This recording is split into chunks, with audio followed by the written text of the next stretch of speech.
Awesome. Well, I will give it just one more minute before we start today's presentation on Ask Us Anything. Again, very excited to have Eric Silverman back and hosting this discussion with Ryan Miller, and Andy Neary, both industry experts on marketing. And as a fellow marketing person, I personally am very excited to hear about what you guys are hearing from the market and how you're addressing certain situations and problems that you're running into and what you're hearing. So, are we being cautious about the word anything? It's insurance. What are you gonna do? Like, if they ask something, you feel it out. You respond as your gut tells you. Well, I think Ryan, Kendall, you better be careful. We're both open books, so yeah, I think I'd be careful about that. Yeah, that's right. Fair enough. All right, but we are 2 minutes past the hour. Why don't we start kicking off? Again, a big thank you to Eric Silverman for putting together his friends from the industry, Ryan Miller, Andy Neary, both industry experts in the marketing space.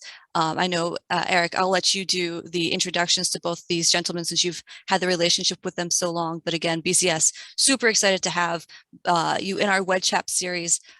This is our second one, and we look forward to continuing with such great information in the future. So I'm going to pop off my camera, let it focus on you guys, and we'll get started. Oh, man. All right. Well, thanks, Kendall. I appreciate it. What up, rock stars? What's up, Andy and Ryan and all the folks joining us live today? How you guys doing? Excellent. Amazing. Yeah, let's do this. Oh, man. I'm super pumped. First off, let me just thank once again, of course, Andy and Ryan for joining us, but we wouldn't have this if it wasn't for BCS Financial. For those that don't know BCS, please check them out. BCSF.com. I personally can tell you, and I believe because I've seen it and I use them, they're one of the best kept secrets in the employee funded, dare I say, voluntary space that many people just aren't aware of. So check them out, BCSF.com. Contact me for more details. All right, fellas, Ryan, for those that don't know Ryan and Andy, AndyNeary.com, RyanJamesMiller.com. And I will remind you of that throughout the hour. Guys, today we're talking about Ask Us Anything, and what we're here to focus on is marketing, prospecting, sales, ideas for getting new business, generating new business, referrals, introductions, you name it. Upon registration, we had one of the optional questions was if anybody registering has a question, go ahead and put it in the box, and we already have a ton of questions. And by the way, for anybody just tuning in, go ahead and feel free, please, by all means, put in the chat box and or the question and answer box anything that you want to ask Andy and Ryan. Guys, let me get this thing started with something that I think is really important. I want to hear you both answer this. Really, what's the deal with marketing and branding in general? Is it a short-term win? Is it a long-term process? Is it a journey? I'm kind of thinking the words patience, consistency come to mind. Ryan, let me kick it off with you. Ryan, tell me your thoughts on that. Yeah. So, I mean, it would be nice if we just took what you said as those answers at face value. Patience and consistency would be absolutely amazing, and we would all just be winners. But I think that we have a tendency, right, as successfully driven human beings, sales professionals, we are all about hyper speed. We want to see results quickly. We probably are like that in our personal lives too. So there is a huge fight that we have to fight in slowing down, in being patient, in being consistent, because as silly as it sounds, nothing great happens overnight. And so the most successful people that I work with, that I'm around, even Andy and I, we talk about this all the time in our own businesses. It takes so much patience and so much consistency to create the right opportunities to develop good business. And that's a hard thing to do because we're being asked to drive results. So just out of the gate, I would say that as slow as you think you are going, for most of you, you need to go slower. You need to be patient. You need to take your time. You need to let your needs be nurtured. Obviously, there's a process to that, and we can talk about that. But I think that is something so important to emphasize: is slow the heck down, be consistent, and trust that if you're saying the right things to the right people, eventually you will get the result you're after. Andy, what do you got on that? And Ryan, I love it, man. Slow and steady always wins the race. That's the saying. Andy, throw in your 2 cents, man. Yeah, no, I love what Ryan said. You know, I'm going to steal a phrase from a podcast I heard. I call it aggressive patience. You got to be patient, but you got to get after it every day. And so when you look at our industry, when it comes to marketing, everybody that's on this call, if you've been in the industry for a while, you've been taught short-term marketing. What is short-term marketing? Cold calls, blind emails, door-to-door, pounding the pavement, networking. Those are all things that create instant results, a meeting, an appointment. But none of us have been really taught how to create long-term marketing, which is the LinkedIn, the social media, the speaking, the webinars. The purpose of long-term marketing is awareness. Because if you create enough awareness of you and your agency, when you deploy the short-term marketing tactics, you're more effective because people know who you are. So the answer is both. You need short-term and long-term. You can't just deploy one or the other. Well, and so something that Andy said there, hold on one second. I think that this was so key that you capped it off well, but something that needs to be highlighted. He said such a great thing, aggressive patience. I think too many people equate patience to laziness. Mm-hmm. And I think that is so far from the truth. I think it is so incredibly important that I show up every day, that I was almost going to cuss. I do my work. I'm diligent. I work hard. I get after it. I'm aggressive in what I'm doing, but I'm doing it every dang day. And I don't quit until I get the result that I'm after. And I think that's so important. So Andy, that was genius, because again, I think too many people think patience. Well, I can't be lazy. I got to get out and hustle. And it's like, yeah, but are you hustling every day? So that's so good. Yep.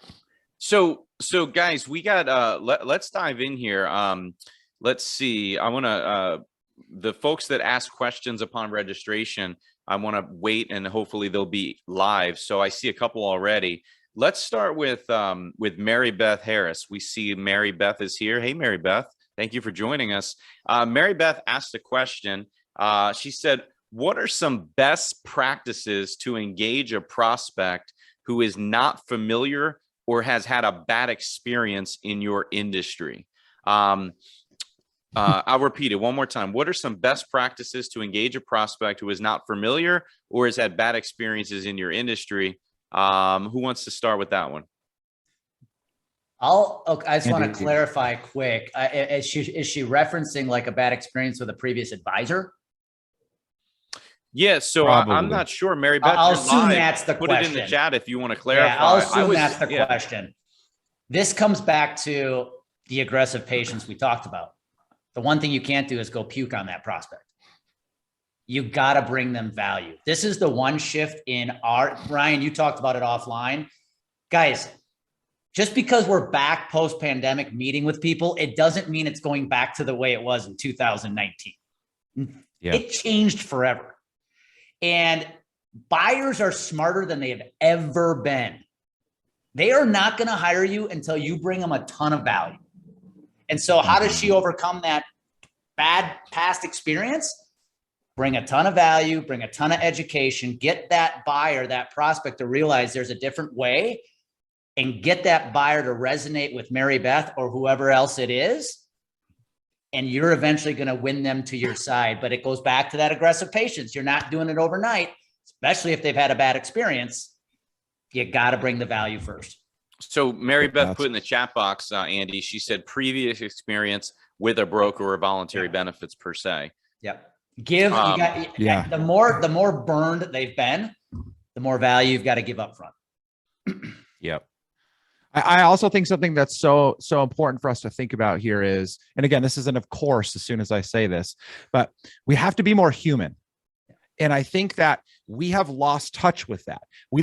People blame that on the pandemic, but what I want to just illustrate for people really quickly is we had such a hyper speed of growth of technology in sales in general. Everything was automated, email, text, all kinds of things. We lost human to human connection. The pandemic just exposed how disconnected we were from a human to human perspective. And so as you re-engage with people, of course they've had a bad experience with a broker or a ancillary carrier or whatever. Like, there are shysters in this industry. There's just no denying it. And so go be a better human being. Care about the person. Understand who they are. Share more. What I train a lot of my clients on right up front is to say something to this effect. Is when you have a first opportunity to talk with somebody, you right out of the gate just say, look, I would love for the opportunity to earn your business. But I truly believe that until we connect on a human level, that till you get to know me, like me, and trust me, you're not going to listen to anything I have to say.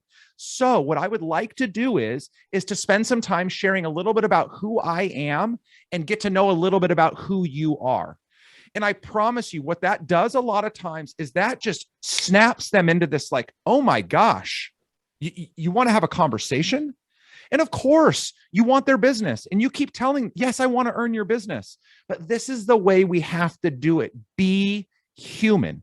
Listen, care, be curious. Ted Lasso, be curious, right? Like, it is so important that we spend more time in that environment and then be patient about it. You're going to have to take some time to build that relationship. If there was damage done, we know this. When there's damage done, it takes a long time to repair that. We didn't do the damage, but we're going to spend the time and invest the time into repairing it. So awesome. I appreciate that. Mary Beth, I hope that was helpful. Thank you, fellas. Brian Chatter's in the house. What's up, Brian? Coming to us live from Arizona. And Brian says, or asked the question, what's most relevant topic wise for sales and marketing of benefits? So what's the most relevant topic now for sales and marketing of employee benefits? I'm laughing right now because Mr. Cheddar is in my academy right now, and he just learned this topic. Well, granted, he submitted this a week ago. I know. So who knows? So here's what I've been talking about. Brian, if I could jump in real quick. I just did my webinar on this topic. Guess what, guys? The one thing they don't want to hear about right now is benefits.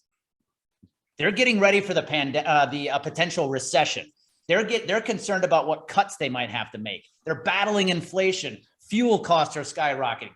Show how your solution fits into those problems, and you've got their ear. I don't know what you think about that, Ryan. Dude, I mean, I was telling you guys, I was just with a regional broker yesterday, and we were talking about very similar things.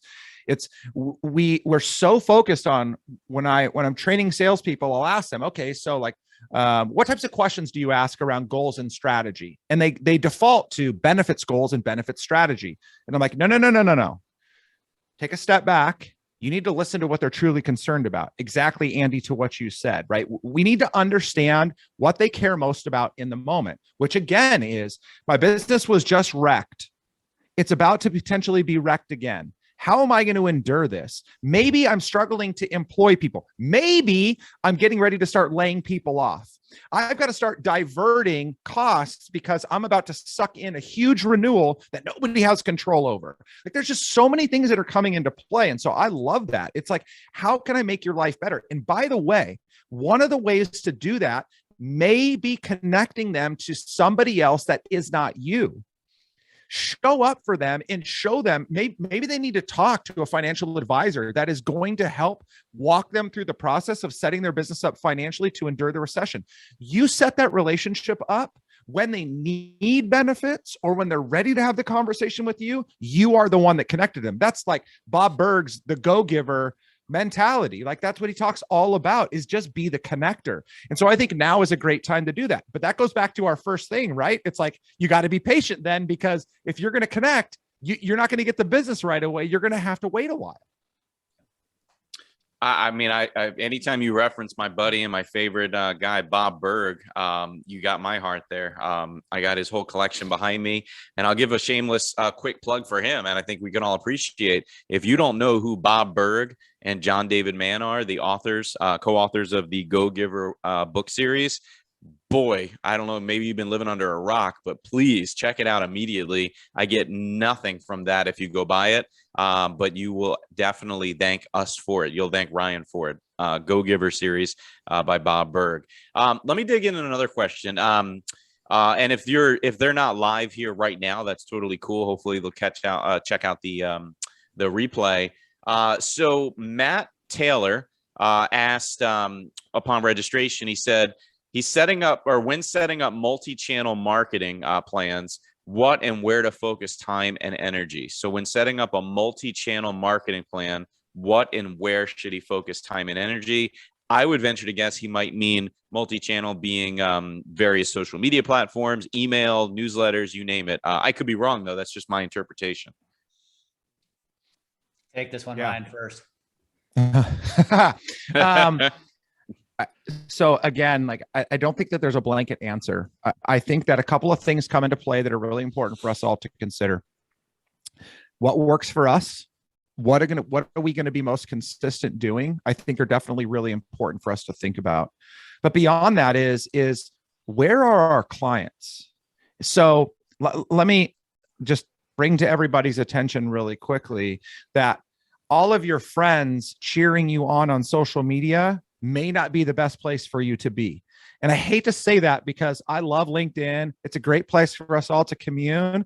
But if that's where you're investing the majority of your time as a broker, chances are you're probably not investing all of your time in the right place. It can be part of the strategy, but not all of it. So I think that it's important, like when I create a prospecting process for my clients, we always talk about using multiple mediums. And so it's important to engage in social because we can gain some awareness and understanding from a distance without directly being connected to them. We need to have some kind of email marketing because I believe that email can be important when it's good. A thing that Eric, I know you've had him on your podcast, but the giftology guy, John Rulin, is that his name? Rulin, yeah.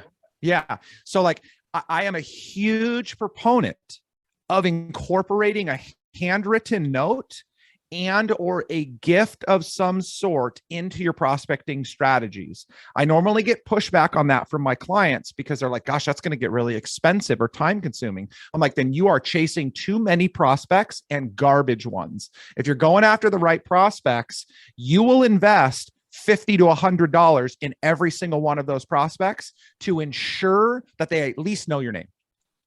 Well, don't forget also, and I'll let Andy go into it, but don't forget, as John will say, and I'll give that plug too, John Rulin, Giftology book. Check it out on Amazon, John Rulin, Giftology. You're naming everybody on my podcast. I love it. You guys were both on Bob Berg, John David Mann, John Rulin.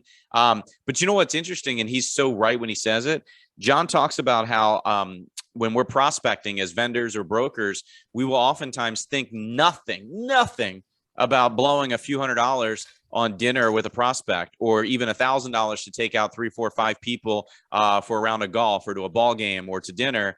And that's fleeting. As soon as it's over, it's nice and they forget, as opposed to something personalized and customized. So before you question the expense or time you spend doing something like what John just talked about, don't forget what you're already spending money on, which is frankly what everybody else is doing. So you got to differentiate. Andy, would you add anything to Matt's question before I move on to another one? Oh, yes. Okay, let's do it. I'm going to start with a phrase: performance over popularity. There are plenty of healthcare superstars on LinkedIn whose business hasn't grown in years because they're popular. That's not what you want to do. You want to perform. I can say that because that was me 5 years ago. When it comes to the channels you choose, to Ryan's point, pick what feels good to you. But here is the main thing. I'm going to share a quick story. When I moved from Wisconsin to Colorado 8 years ago, and I was selling insurance in a market, literally nobody knew who I was. I had two choices. I could do it the way I was taught, which was to pick up the phone and go pound the pavement, or I could try something different. Whatever channel you choose, think exponential awareness. Here's what I mean. If I pick up the phone and I call one prospect, how many prospects can I call with each call, Ryan? 1. If I go pound the pavement, how many doors can I knock on at a time? 1. But if I can get one message in front of tens, hundreds, if not thousands of people, I'm going to create a lot of awareness a lot faster. So social media, webinars, emails, public speaking, podcasts. Guys, that's exponential awareness. No matter what channels you choose, get your message out far, fast, and wide. Yeah. Oh man. As long as awesome. I think one thing, Andy, I know you're going to completely agree with this. I think too many salespeople default to email because it's so easy, and they are just sending out blast. I hear this all the time, right? I put them into my corporate drip campaign. I'm like, what the hell does that do? And are you actually getting responses? It's like, well, I get a 22% open rate. I'm like, but are you getting appointments? So I think you got to have some intentionality with that too, right? Yeah, absolutely. Absolutely. Hey guys, let's take a quick second to remind everybody, we have questions from a lot of you that registered for this Zoom. So we have an inventory of questions, but we'd also love more. So by all means, don't be shy. We see some chatter in the chat box, which is great, but we don't see, at least I haven't noticed, Kendall, keep me honest, I haven't noticed many other questions. And as Ryan and I agree, don't be shy and don't just tell us that you love it and that it's great and this is amazing. Ask some actual hardcore questions and let's get this thing rocking. Before that though, don't forget everybody, check out Andy and Ryan on their websites, andyneary.com, ryanjamesmiller.com. Ryan also has another website, thebenefitsalespro.com. Check them out. And thanks again to BCS Financial for hosting today's party, bcsf.com. Daniel P from Symetra asked, how can we, our industry, how can we leverage social media to help gain market share? I mean, that's a big question, but how can we leverage social media to gain market share? I think there's a variety of answers, but maybe a quick tip or two that one of you guys can chime in on.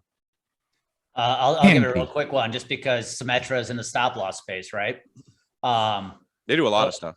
Go look at what 98% of your peers are doing and do the opposite. And then go look at what Spencer Smith is. And then go look at what Spencer Smith is doing and do that. Spencer Smith is the classic example. He sold stop loss at one time. But why does everybody think of Spencer Smith now? Because he built a brand and he looked different. The key is looking different. When you are in a market, especially Daniel, who's selling stop loss, it is a commoditized product. You have got to stand out by looking different and educate your audience so much more than any of your competition, and they'll think of you. I love it. I love it. And it's interesting. It's just a perfect example. He invested time, not short-term, long-term, to put together that podcast to differentiate himself. And his business is not stop loss anymore. A lot of people don't know that. Mm-hmm. I hired him. I actually hired him. But I hired him because I found his brand online through his podcast and his consistency on social media. And I'm not making a joke. I signed a contract with PlanSight and we're excited about working with him. They don't do stop loss. He comes from that background and his podcast is about stop loss. But it's just interesting. He took the time to invest in it. It's fantastic. All right. We got some questions popping up. I love it. Diana Miller. Hey, Diana, what's up, girl? Thanks for joining. Diana said, "My sister." There you exactly from Iowa. You planted her on the webinar. From Dubuque. So Diana said, when you are pretty far into a process with a prospect and they get hesitant about moving forward, the momentum is lost. How can you regain that momentum once it's lost? Who wants to take that one? The sales master. Okay, so. One of the most fascinating questions that we don't get the answer to is why. Why did it stop? And so the only way that you're going to get the response to this question, Diana, is by asking the prospect why it stalled. What happened? Now, a lot of things come out of this. What I often see is that we were taking them in a direction that we thought we wanted to take them in, and they weren't so sure that that was the direction they needed to go in, or they didn't actually see the value in continuing down the road with us. And so there are some things there, but I cannot encourage people enough. Make sure all along your sales process, from the moment that you begin to engage with a prospect, all the way through to when the deal is closed. Make sure you are continually checking in with the prospect to ensure that, are we on the right track? Do you see the value in continuing to move forward in this process? Do you see anything that can be changed or can be done differently?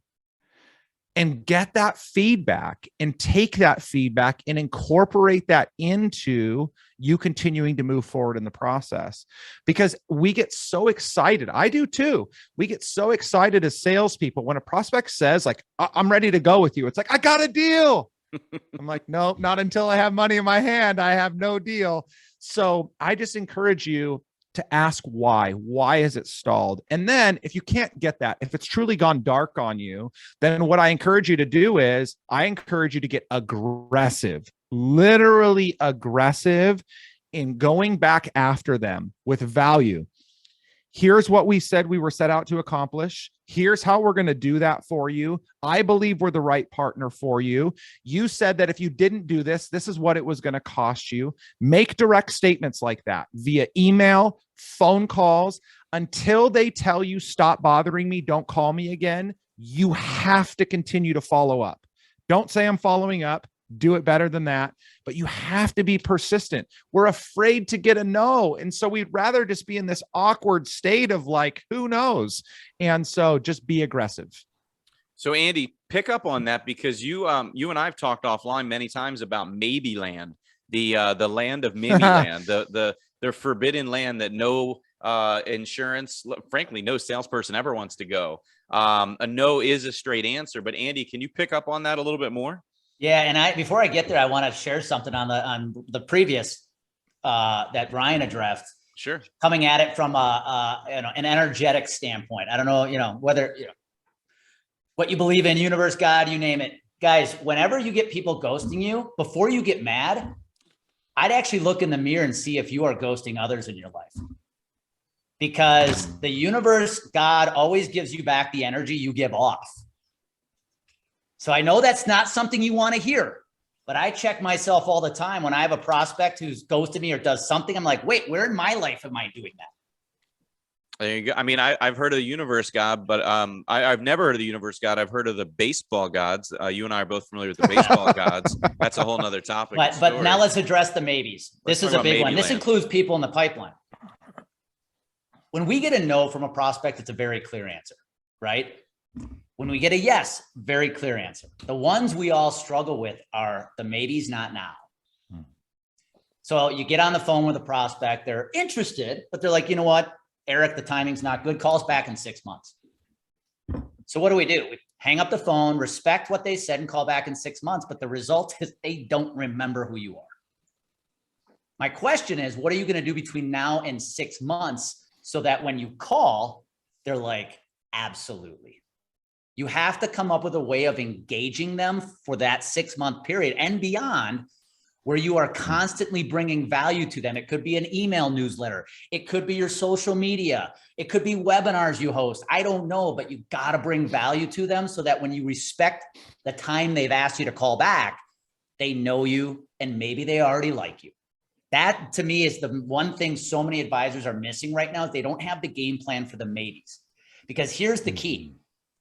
Prospects are going to buy on their timeline, not when you want them to. So you've got to be ready and you've got to bring value so that when they're ready, you're the one they think of. Yeah, it's good. I like it. I like it. Great question, Diana. Great question. Let's go to Kim Langford, our friend. She said, what is your number one best tip to improve your close ratio? Number one best tip to improve closing. Ryan, what do you got there, Mr. Neary? I wish there was one. I think there are a couple of things that we should check that are really important. Number one is, am I targeting the right prospects to begin with? And this probably is the biggest problem of them all, because I'm going to say beyond that, and then I'm going to get back to this one and explain it, but I'll drop a couple other ones in there. Do you actually have a real sales process? Are you executing on it consistently? Are you contributing value all along the sales process. So I think all of those things are important to increase our ability to get a yes at the end. By the way, you should also ask for the yes, because a lot of people don't do that. It's ambiguous. But let's get back to the most important one, which is prospecting. I hear a lot of advisors, sales professionals that have hundreds of people on their prospect list. And that literally makes me sick to my stomach. There is no way on God's green earth that you will ever be able to consistently stay engaged with 200, 300, 400 people. And so I would say cut that down to a manageable number, and then focus on the ones that you truly believe are most aligned with who you are and with the outcomes that you desire to produce for them. So I was with this lady yesterday, and she says to me, I connected with this prospect, and come to find out, we both came from The Ohio State University, which I'm like, oh, throw up, but whatever. It was such a big deal to them. And so I'm like, that's exciting to you. Like, once people find out, like, there's a lot of colleges like that, right? Like, we went to the same college. Robert, I didn't go to college, but so all you non-college people, I want to work with you. But I said, now, if that's that important and that creates a stickiness right out of the gate, part of what you should be looking for in every CFO, CEO, and or VP of HR that you're targeting is where they went to college. And the ones that you know that went to college at Ohio State should go to the very top of your list, because you have a much greater likelihood of them engaging with you, being emotional with you, and then seeing the process all the way through to the end. It's just this weird connection. So be more specific in who you are targeting. Focus on a few, see it all the way through. No, I know there's a lot of partner sales professionals on this as well, but for most advisors out there, if you landed 5 to 8 real deals a year, you would crush any sales goal you had. So why the hell are you chasing 200 people? It's only because they're probably garbage and you're trying to wean it down that way. Focus on the few, be consistent with it. I think you can do a lot better. Andy, do you have a tip to improve close Yeah, I ratio? do, because I'm going to come at it from a different angle, just actually like a tactic, because you're going to hear this from a guy who probably violated what a lot of Ryan just said. Like I was bad sometimes at asking for the business, like flat out asking. And what I did in my proposals to set myself up for the victory is, I was never that good hard closer. That was not my thing. So what I started doing is, when I got to the end of my proposal, I knew I had to make it very clear and simple for my prospect to say yes. Because one thing advisors fall flat on is they actually make doing business with them too hard. So I would always end my proposals saying, if you say yes, if you think this is going to help you overcome your challenge and achieve your goal, here's what the next 12 months working with us will look like. I made it so simple and clear that this is what your life's going to look like over the next year, that I wanted them to be like, that looks easy, that looks doable, let's go. And that's a strategy I use to up my sales closing ratios, because to Brian, I violated Ryan's advice, which is I wasn't the guy who would always be like, all right, you ready? Give me the sale. But that was a way I made the decision for the prospect easier. By the way, one more thing here, since we're on this idea of closing, I think is really important. I love what you said, Andy. Painting a picture for the future is so important. I think that you're asking the wrong question, a lot of you too, when you're asking for the sale. So traditionally, when you get to that point, you're all nervous and you're like, okay, so are you ready to move forward? And then it's a yes or a no. And I think that you need to reshift what you're asking, and instead you should ask something to this degree. You should say to them, do you see any reason why we should not move forward in working together? That's the question, because there's one answer that you're looking for, which is nope, not at all. And it's like, great, then we're moving forward.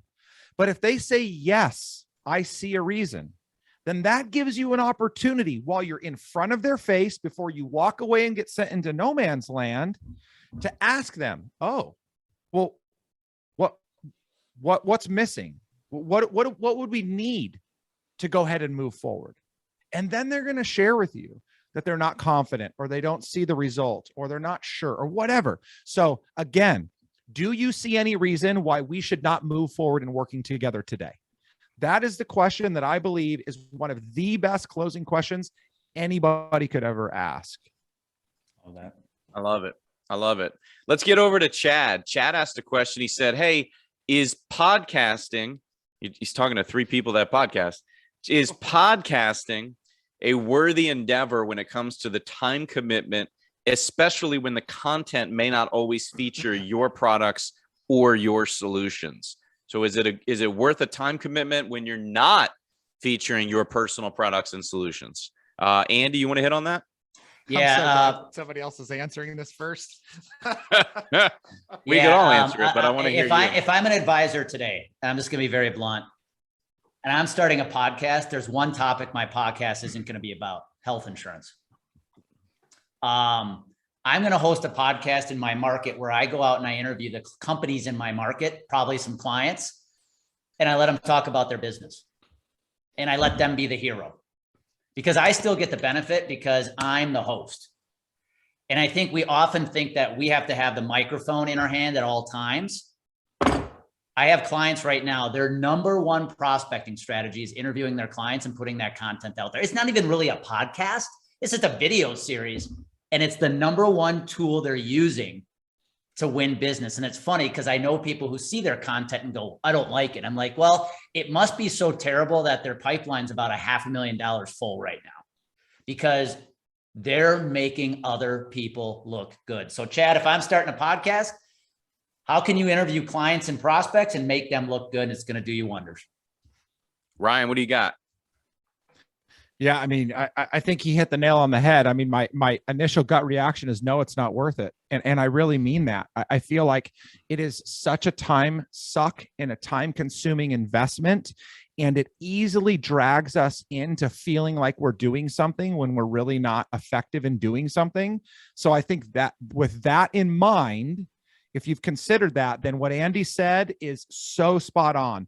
The only reason a broker should start a podcast is if they are out interviewing influential people in their community and or their prospects or clients, and you are certain that you can consistently get those types of guests on that podcast in whatever rhythm you've committed to. If you are a vendor partner, I feel like you have a great opportunity to invite brokers onto your podcast because you can build relationships that way. But as a broker, if you are not listening to what Andy said, please, for the love of God, don't start a video show. Don't start a podcast. Don't do any of that, because you are wasting your freaking time and you are costing yourself so much opportunity. Boom. I would echo all that you guys just said, and I've taken all those right out of your playbooks and done it myself. Ryan helped me launch my podcast, and I can't tell you, it's literally the best thing I've ever done. But you have to be committed time-wise, even money-wise for sure, depending on how you launch it. So yeah, reach out to any of these guys or myself. I'm at least happy to chat with you if you want a little bit more chat, or anybody else. Got a question here from Kyle. Kyle said, or Kyle Frigon, I don't know if Kyle's live right now, but hopefully he catches the playback. Kyle said, how do you circumvent a major deterrent in the supply chain? And when he says major deterrent, what he's talking about is a broker channel. How do you circumvent a major deterrent in the supply chain? So I'm not sure, maybe he's not here to ask, but maybe he means his company goes direct to market and he's trying to go around brokers. I could be wrong, just the way I'm reading it. How do you circumvent a major deterrent, a broker channel in the supply chain? Either of you guys have an opinion on that? I wish I had a better answer, but if he's a vendor partner trying to circumvent, he's going to have a hard time. That's just my advice. Yeah, I agree. No matter how good the product is, the employer, the client, the end user is still going to resort back to their broker for advice. Brian, you think so, or you agree with that? Yeah, I mean, I think that one thing that many vendors have missed out on, or partners have missed out on, is the opportunity to be a better advocate for their brokers, or for brokers, I should say. So let me qualify that. So I remember when I got into the business back in 2014, it was just so ridiculous to me that I kept hearing from every vendor that we worked with that they couldn't play favorites because they had so many brokers to work with. And I'm like, give me a freaking break. There's better ones than others. If you want to tell us that we're not one of those, that's fine. And so for today, what I say is, if you're really great at what you do as a partner, then I would go out, identify opportunities to work with prospective clients out in the marketplace. So the end business, go back to your broker of choice and go at it together tactically. And I've got to say this too, by the way, if you're trying to get in with a client that you think you're the best to serve and the broker that's in there serving it doesn't want to have anything to do with you, that's not a great partner for you. Go find another one. And so I feel like there are opportunities. I mean, this is about presenting the best possible solution to the employer and ultimately the employees. So however you have to do that is going to be right. But like these guys said, you're going to have to work with the broker. So just find better ones to work with or get better yourself if your brokers aren't trusting you. But I think it's just really important that we think about how we can better assist the broker in getting the employer what they need. And Eric, I'll add one more thing to Ryan's point, and I'm going to sound like a broken record. Go look at what Spencer Smith has done. Because if I'm a vendor partner to the industry right now, what I really am is an educational platform to brokers that happens to sell a product. If I think that way, how much can I become the go-to educational resource for brokers in some way, shape, or form? You're going to create a following. Therefore, when it's time to sell the product, you've got the people who want to sell it. Yeah. Yeah. I think the one thing that scares me about us talking a lot about Spencer, and I've talked to him about this so much lately, is this has been years in the making for him. Yes. And he has gone through a lot of painful effort and money and time to get to the place that he's at. And so I think what scares me is someone's like, oh, I want to go do what Spencer did. But if you forget what Andy said early, and I did too, like, if you're not willing to be patient for the next 2 years to see it play itself out, then don't start. Right. I think that's something that's so important. Well said. Yeah. And I would second that. I mean, you guys had your podcast before me. I started mine in the pandemic in the middle toward the end of 2020. And I didn't know what the hell I was doing. And I go back and look at what I did originally and I cringe. But the reality is it took, it'll be 2 years coming up next month. It took a good solid, almost 2 years before it really got kicking, and I was really excited and knew what I was doing and really getting fruit from it. So it's got to be a long-term strategy. Let's go over to Kelly. Kelly Gorman, thanks for the question. She says, what is your best strategy for selling in a large territory other than going to your warm connections? So selling in a big territory, what's a strategy to sell without or in addition to going to warm connections? Andy wants that. I'm giving you my perspective. I'm not saying it's the right one for everybody. Sure. Because you're kind of explaining my story 8 years ago. Kelly said she's stumped. Large market. In this case, nobody knew who I was, right? The number one thing I deployed to really get attention was I took to the stage. You want to get a large part of a market to know who you are at a minimum. Go public speak. Go find the places to speak. SHRM chapters, CFO groups, you name it. Whoever you're targeting. If you're a vendor partner, NAHU chapters, whatever, you name it. Like, get on stage. That is a way to get people to know who you are quickly. And when you're on stage, guess what? You've already established credibility because there's a reason somebody put you on stage. That's good. Boom. I agree. I use that advice all the time. Ryan, you do too, Ryan. What would you add? Is there a twist you would add to Kelly's question? She's stumped. What's the best strategy to sell in a large territory other than warm connections? So one thing that I have done fairly well over the years, and now it's become one of my primary strategies for creating new opportunities, is to do more business in my community and to make myself more known in my community. So it's kind of funny, but I go to the same flame broiler for a well-done chicken bowl with brown rice, 3, sometimes 4 days a week. Everybody in there knows me to where I walk in, the cooks in the back automatically know just to start cooking a well-done chicken bowl.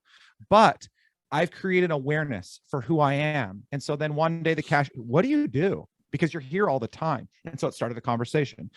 I go to the same place for breakfast on Wednesday mornings, every single Wednesday morning. I've gotten to know the owner. We've gotten to become friends. She's referred business to me. I send all kinds of people into her.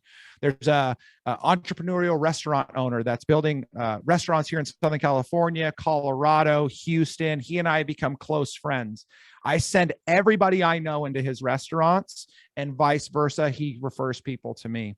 And so I think there's a lot of opportunity. Again, this is long game, Kelly, right? Like this is not going to happen overnight. Overnight is go back to your warm connections and invest more into them. But playing long game is go do more business in your community, especially if you're a regional salesperson, meaning you're doing business in your backyard. Invest into those people, spend more time around them, get to know them, go giver them, right? Help them, connect them, send people into their business.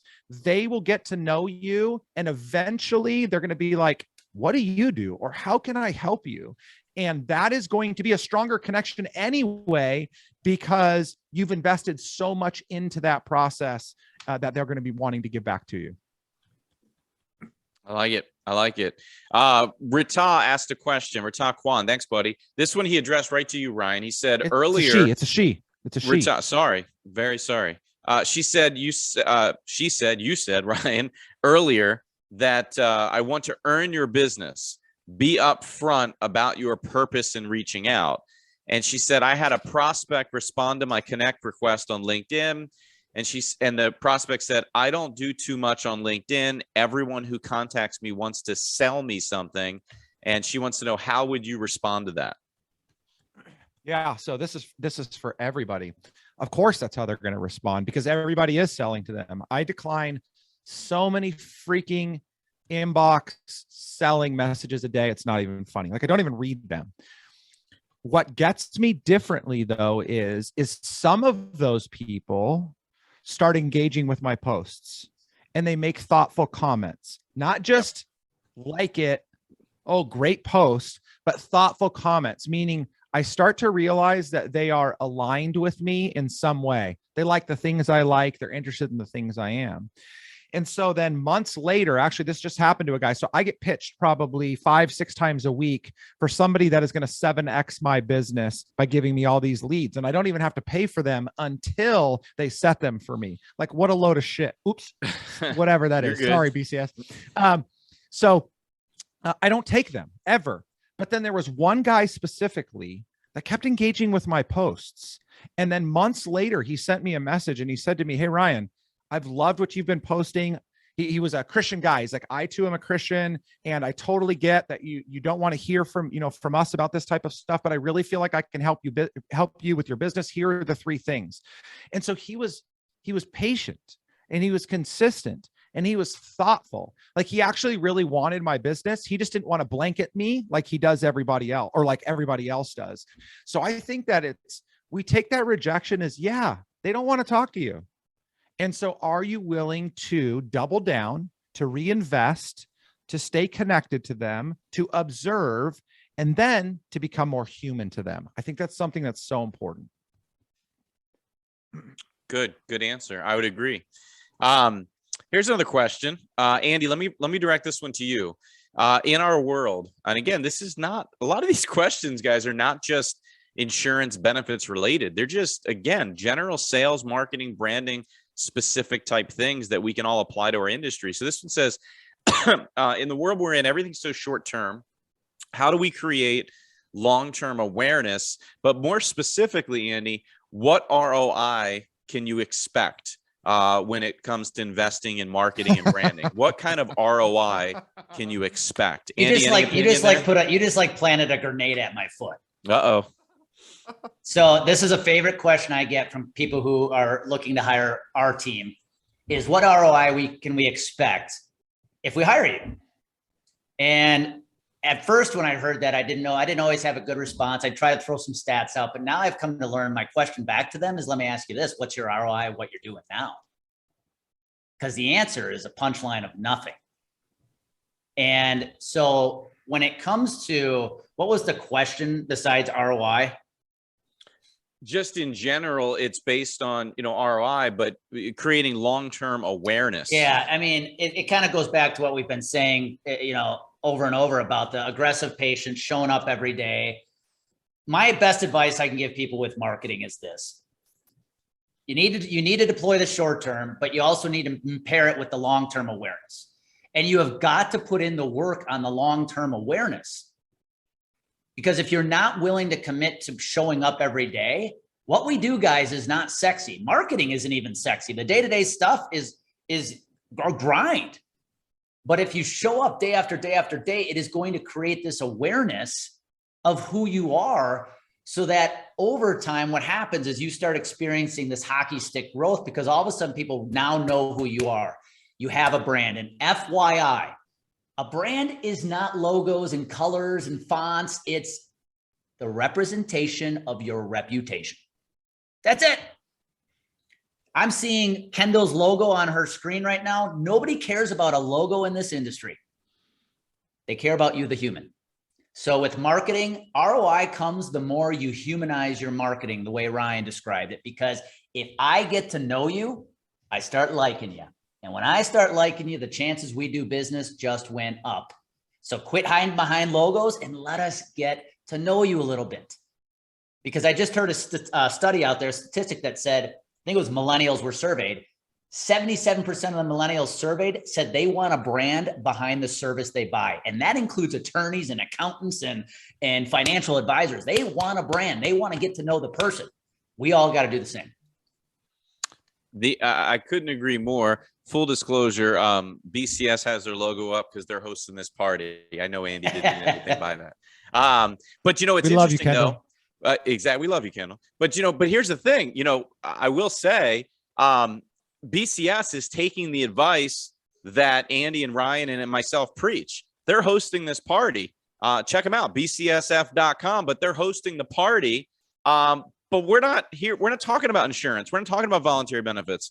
That's not today's subject matter. Andy, were you raising your hand? I just got to share this. This is actually one of the biggest wins of my career to date, because I want to share. It's a point made. Literally after this webinar is over, I'm jumping on a call with one of my clients who happens to be the Colonial Life recruiting team. They have started a vlog, not a podcast, but they are traveling around the country interviewing entrepreneurs. Freaking Colonial Life. If they can do it, anybody on this call can start creating that same awareness. Right. It's doing something different, 100%. I'm trying to read. Jeff has a good comment there. Appreciate it. I don't see a question. If I'm missing it, be more clear, my buddy Jeff. Let me ask you this. We're starting to wrap up. Any more questions, put them in. Let me ask you guys this. Here's another question that came in on the registration. Ryan, I'll ask you this. They've been given a lot of referrals over the years, but they've never asked for referrals. How do you actually ask for a referral?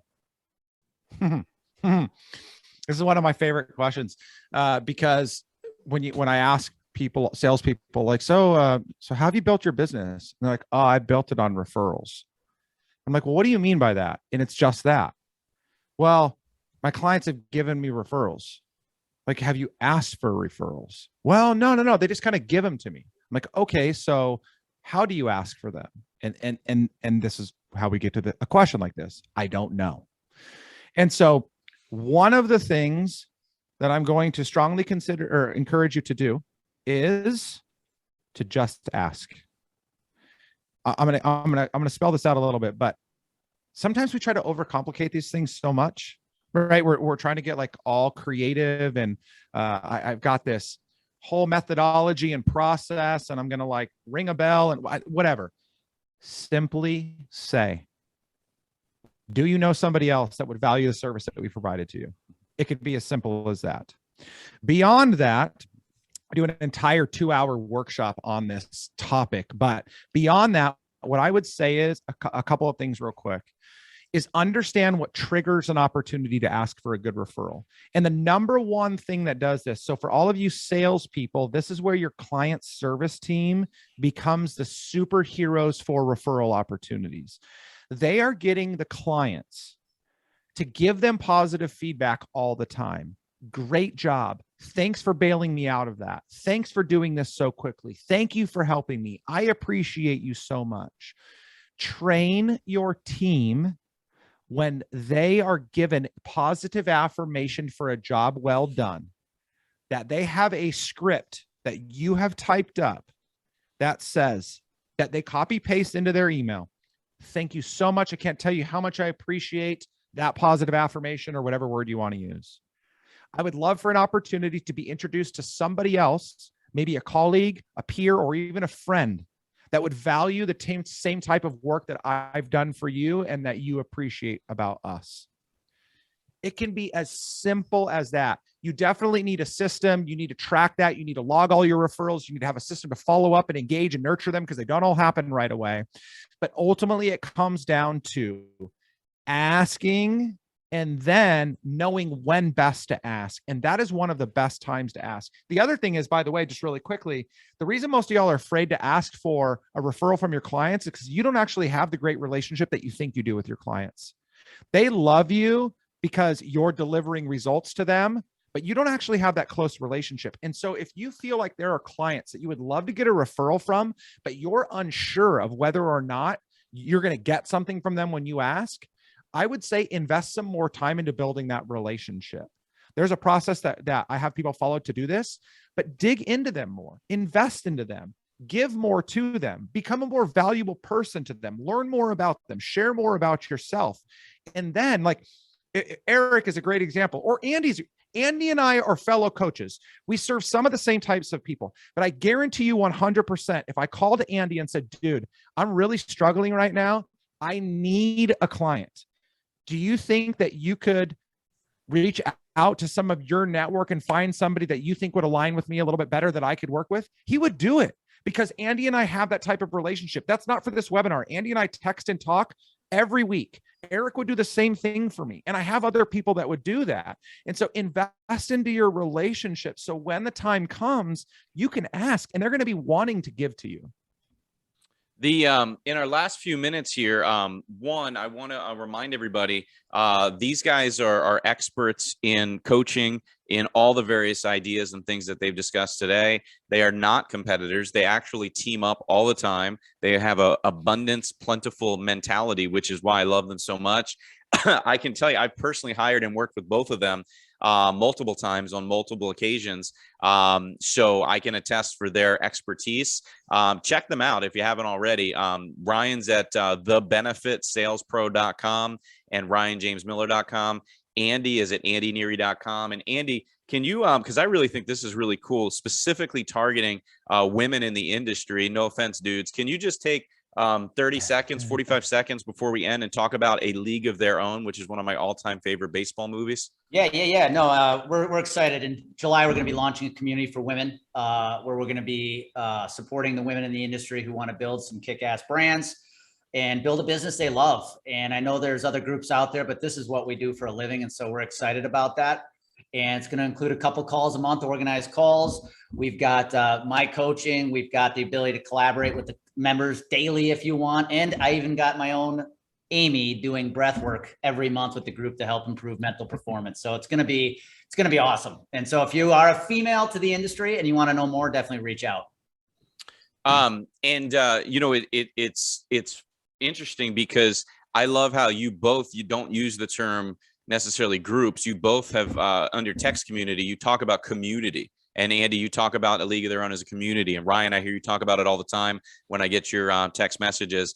These are folks part of the community. So guys, check it out. Don't forget our generous host today, BCSF.com, BCS Financial. They are incredible. They're doing this series every month. Stay tuned for next month. They're going to have another amazing web chat that hopefully I'll be able to take part in and bring aboard some other rock stars rocking. So for everybody that put this together, Kendall and her marketing team at BCS, thank you. Ryan and Andy, check them out. AndyNeary.com, RyanJamesMiller.com, thebenefitsalespro.com. If you want to subscribe to my podcast, you will see these guys and all the other authors we talked about on my podcast at at rockstarsrocking.com, rockstarsrocking.com. Andy, parting words of wisdom. Ryan, give me 30 seconds. Parting words of wisdom. Quickly say this, guys, don't get paralyzed by perfection. The only difference between where you are today and where you want to be is action. Don't think it. Don't overthink it. Just do. Love that. Andy, 30 seconds. What do you got? Oh, that That's- was Andy, that- and I don't know now how I Ryan. topped that. You're I was Ryan. like, I'm looking at Ryan. that I'm was talking to that Andy. was so good. That was so good. No, I mean, I think that's so great. I actually would just rather reinforce what he just said. I don't think there's perfect. I think that we're trying to constantly just improve before we go do. Just go freaking do. Take one baby step at a time, and you will realize that the compounding effect of that over a month, over 6 months, over a year, over five years will be gone before you know it. And if you start today and stay consistent, you will have the most amazing life from 5 years from now, because this industry provides so much financial and freedom opportunity to do what you want to do, but you just have to be consistent. I love it. Thanks, guys. Thanks, BCS. Thanks, everybody, for joining, and we'll see you next month. Thanks, guys. See you guys.